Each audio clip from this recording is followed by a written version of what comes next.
I'm a little nervous, sorry. My name's Kelly Williams. My son goes to one of the elementary schools. His name's Jared Williams.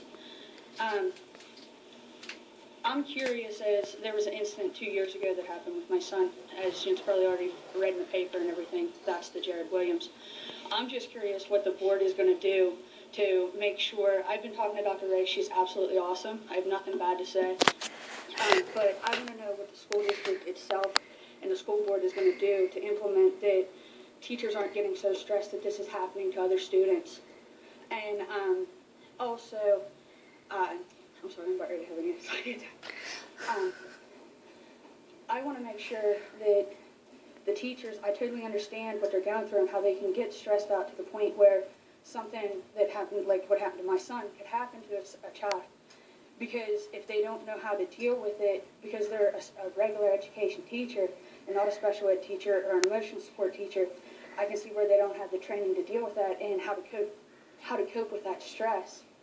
And I'm just curious if the school board is going to do anything to make sure the district stays on top of this. Yes, it's been 2 years that I've waited, but this is why, because it makes me very, I don't know how to talk in front of big crowds. But I'm pulling it together and I'm doing it. So I want to know what Jens are going to do so this doesn't happen to any more kids. We did have this issue addressed, and I will tell you that Dr. Ray's informed us that training is continuously ongoing. You've never, anytime you're dealing with special needs students. But, excuse me, I'm sorry. Yes. But what Dr. Ray told me was that that's mainly for special ed teachers and everything, and it's an opt thing for teachers that are regular ed. Why is it that it can't be mandatory so many times a year for the regular ed teachers? Because everyone's dealing with these kids in the mainstream, because the idea is if the kids at a certain level to be mainstream, so they're not in special ed classes all the time or learning support or emotional support. So how is it fair to the students or the teachers that they're not getting the proper training and the kids are falling behind? And talk about no kid left behind. Just like Mr. O'Reilly put in the paper the other day, look at the dropout rates. And it's because kids with special needs and learning support and everything like that, they are being left behind because the teachers don't know how to deal with it. And it's a stress issue for the student and the teacher. And it's easier just for the kid to be like, the heck with this, I'm done, I don't have to deal with this. And I don't want that to be my kid or any other kid. Dr. Blake, could you speak to this? Yes. First of all, whether a child is special ed or regular ed, they're all our students. And it is important that professional staff development is done to deal with struggling learners, and we do that all the time, as well as to deal with students who sometimes have meltdowns. And that is being addressed, and I believe it needs to be done annually as much as possible. I mentioned to Mrs. Williams that we do have a secondary, for those who aren't already scheduled, we have a secondary session scheduled on December the 7th, and in February, our February in-service will be for elementary. This needs to be done annually, and it will be done annually. For regular ed teachers, that's not special ed, that's all teachers who don't have something already scheduled. Will it be mandated that they have to go, and is there going to be a follow-up process for it to make sure that they're taking in what they're hearing, and so that it's actually utilized in the classrooms? The state mandates that everyone who graduates with an undergraduate bachelor's degree or BS degree must take 24 credits to make that certificate permanent.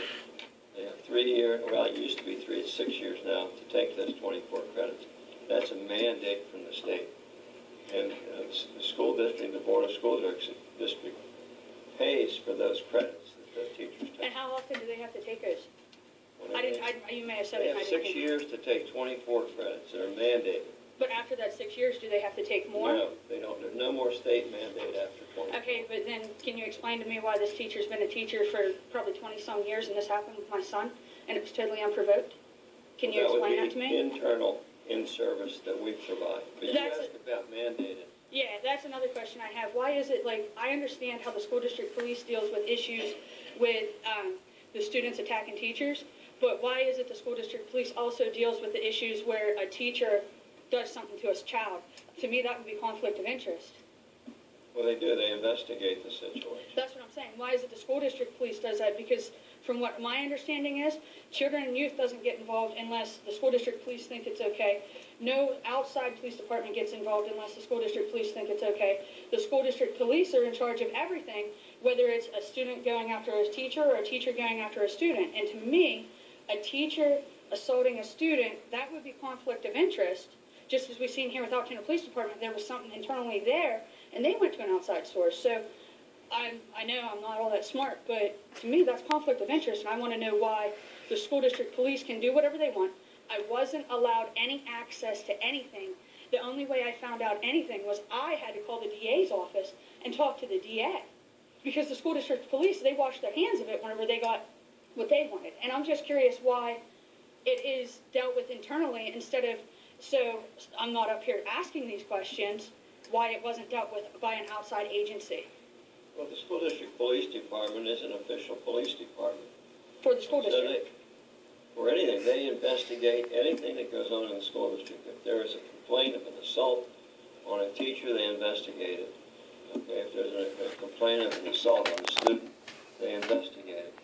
As the parent of a student, if you don't feel that the investigation has been to your liking, then you go to the Altoona Police Department or the Logan Township Police Department and you file, and they then come in and investigate it. The only way I was told I could do anything is if I filed a private, I think, criminal complaint, basically where I sued the school district. And me, myself, I don't feel that that's going to change anything by suing the district because then no one's aware of what happened. So I would sooner, I want change. Like what happened with the teacher, like I don't blame her. Like anyone who knows me knows I don't blame her. I blame the district because these teachers aren't getting the proper training. So would you think we should have called you and brought you in and had you deal with your child? Actually, honestly, I had set it up with the teacher at the beginning of the school year that if there was any problems with my son, that I was to be called first and foremost, and she did not do that. And then, please hold on a second. I'm sorry. I've never been to one of these, and I'm sorry if I'm being ignorant, but it was set up where the teacher was to call me. There was a behavior specialist there, a TSS there, the teacher. The principal was at a different school dealing with another school because she's at two schools.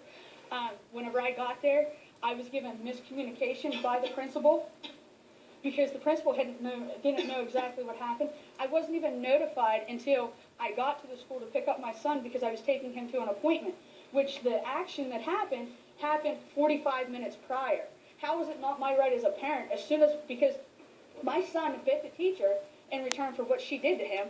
Why is it as soon as my son bit her, I wasn't called and notified and said, you need to get in here now, there was an incident, whether the principal was there or not. So I did follow everything I needed to do. There's a problem with the district where things aren't being followed. Well, you have recourse to that. But the only recourse actually is for me to sue, and I can't do that. We provided a behavioral specialist, we provided... You did not provide a behavior specialist. We have one. And you don't, I do. I have the agency. We also provide behavioral specialists. And we provide an aide. Not for my son. Your child has no aide. Not through the school district. It's from an outside agency. The school district actually told me to get one from an outside agency whenever I started dealing with them, whenever my son was in Curtin. I've done everything I need to do. It's the district that's letting my child down and letting me down. I would say, to your original point, to what Dr. Ray said, we are having in-services, and if there's imperfections in it, I'm sure there are going to be, but the issue is being addressed where we are having in-services for teachers. There are state mandates where they're following up, trying to do better. I think to that point... It's a continuous need. I agree with Mrs. Williamson that professional education on struggling learners, on looking at students, at their behaviors, trying to identify the triggers that provide that somehow a student starts a meltdown. All of these things we need training in constantly. But even with training, Mrs. Williams, you know that it is an imperfect system, and human beings. There isn't one recipe that will resolve all issues, and you know that. So we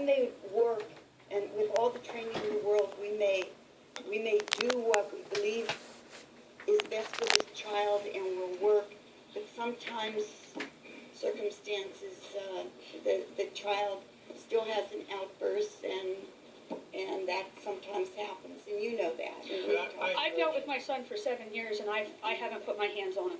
So I don't see why someone that I trust with me, it starts with the parents, then it goes to the teachers. Like, if you teach your kid what you want them to, I'm sorry, how you are with your kid is how you expect them to be. And if I'm being positive towards them and doing what I'm supposed to do, and then he's going to school, because since he's been out of that class, he's done awesome. I mean, my son, I'm not gonna lie, I never thought this would happen, because everyone always tells me about how my son misbehaves and how he does this and how he does that. My son made the honor roll this marking period, which that's something I expected later. But so it isn't all teachers. I'm not saying that. There are really good teachers. It's just some of the older ones, I think they need refreshers on how to treat these kids, because this is new stuff that's coming about and new diagnoses. And I'm not one that's all about diagnoses and everything. I'd sooner my kid didn't have anything. But it's a fact of life, he does. And I deal with it, and I don't understand why the teachers aren't properly trained to deal with it. If it's new things that are coming about. I apologize. We're going to continue to work to make sure that we're getting them in service. And I encourage you to keep reaching out to our staff to address any issues, anything dealing with your son.